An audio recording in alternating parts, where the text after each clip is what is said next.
छत्रपती संभाजीनगरमध्ये घरगुती गॅसचा तुटवडा आपल्याला पाहायला मिळतो। मात्र आता जे आहे ते ऑटो LPG गॅस सुद्धा मिळत नसल्याचे चित्र आपल्याला पाहायला मिळतं। आता मी छत्रपती संभाजीनगर शहरातील सेवन हिल परिसरातील ऑटो LPG पंपावर आहे आणि या ठिकाणी जे आहे ते गॅस मिळत नाही, त्यामुळे जे आहे हा संपूर्ण पंप बंद केल्याचे चित्र आपल्याला पाहायला मिळतं। आपण बघतोय बाहेर जी अशी दोर लावण्यात आली आणि हा पंप बंद आहे। खरं तर काल या ठिकाणी मोठ्या ऑटो रिक्षाच्या रांगा लागल्या होत्या, अगदी बाहेर रस्त्यावर सुद्धा रांगा गेल्या होत्या। मात्र आजचं हे चित्र आपण या ठिकाणी पाहतोय। शहरात जवळपास 12 पंप आहेत आणि सगळ्या 12 पंपावर हीच परिस्थिती आपल्याला या ठिकाणी पाहायला मिळते। खरं तर छत्रपती संभाजीनगर शहरात केवळ 25 ते 30 हजार ऑटो LPG पंप आहेत आणि हे सगळे पंप बंद झाल्यामुळे अनेक ऑटोंची जी चाकं आहेत ती आता थांबली आहेत।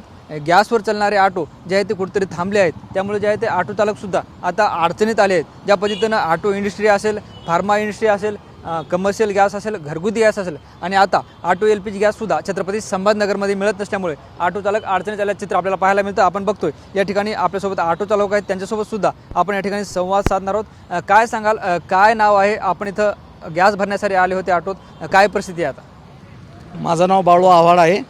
ही गाडी माझी बचतची आहे, 300 रुपये बचत आहे। आता माझे घर चालवा की काय करावा, या 300 रुपये मालकाला द्यावं लागतात दर दिवस। पूर्ण शहरामध्ये कुठंच गॅस नाही। जो गॅस गाडीमध्ये होता तो गॅस बी माझा संपत आला आहे। पूर्ण गॅस म्हणजे कुठंच गाडी, आता शहरामध्ये 30,000 रिक्षा आहेत। आता गॅसाचा तुटवडा असा झाला तर कुठंच गॅस नाही। आता आम्ही काय करावं, मी बीड बायपासवर चिकलठाणा प्रत्येक एरियामध्ये जाऊन आलो, कुठंच गॅस नाही। आता आम्ही करावं काय, आमचं घर कसं चालावा? आता त्याच्यावर माझं मुलगा मुलगी बायको लेकरं, आता आम्ही घर कसं चालायचं? त्याच्यामध्ये माझी बचतची बी गाडी आहे सगळी।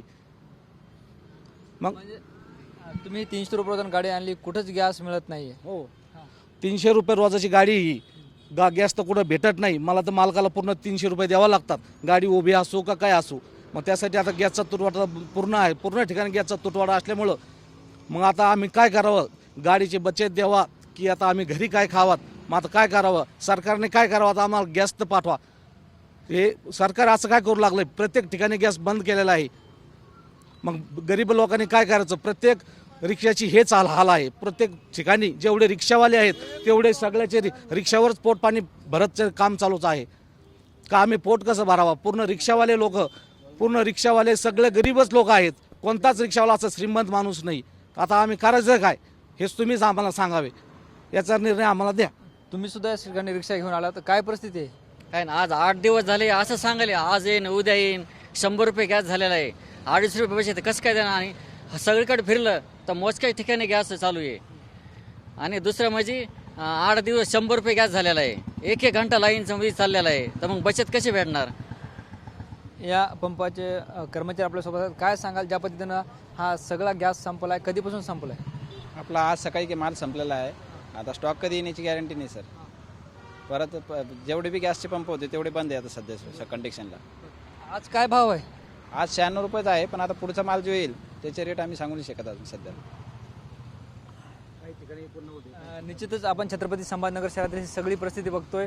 आपण या ठिकाणी बघतोय खरं तर गेल्या 12 ते 13 दिवसात 61 वरून चक्क 96 रुपये भाव झालेत, म्हणजे जवळपास जे आहे ते 35 रुपयाची भाववाढ झाली। मात्र असं असलं तरी छत्रपती संभाजीनगरमधील एकाही ऑटो LPG पंपावर गॅस मिळत नाही, त्यामुळे जे आहे ते ऑटो चालक आता अडचणीत आलेत।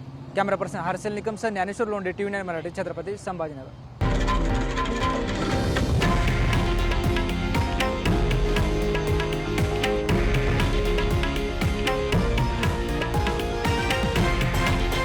हे आहे देशातील नंबर 1 न्यूज नेटवर्क आणि आपण पाहत आहात TV9 मराठी, एकमेव।